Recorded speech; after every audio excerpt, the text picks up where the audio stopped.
Les enfants de la République! Ah, l'Algérie.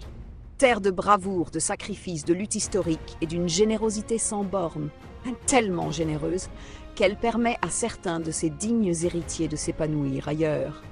Oui, pendant que le peuple serre la ceinture jusqu'à ce qu'elle devienne un collier, une élite bien née profite du meilleur des deux mondes. Leur père crie haut et fort « Taïa El Jazaïr » en distribuant des discours sur l'honneur et le patriotisme, pendant que fiston sirote un café crème à Paris avec son passeport français tout neuf et sa voiture de luxe payée. Avec quel argent déjà? Ah oui! Celui du peuple! Mais attention, ne lui demandez surtout pas de renoncer à son identité algérienne. Non, non, il garde ça précieusement, comme un vieux souvenir. Une sorte de médaille d'honneur qui lui permet de venir se ressourcer chaque été, bloquant les routes avec son 4x4 climatisé pendant que les autres transpirent dans le bus bondé. Et en France, ils ne sont pas n'importe qui.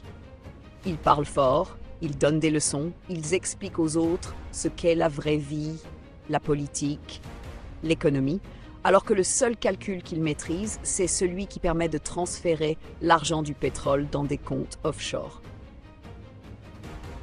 Ils ont même le culot de se prendre pour des chefs, distribuant des ordres comme si la France était une extension du club des pins. Les Algériens? Ils regardent tout ça avec un mélange de rage et de résignation, parce qu'ils n'ont droit ni à la double nationalité, ni au passe-droit, ni à la belle vie sur le dos des autres. Eux, ils font la queue pour un visa quand ces enfants d'eux passent les frontières avec leur sourire insolent et leur mépris bien huilé.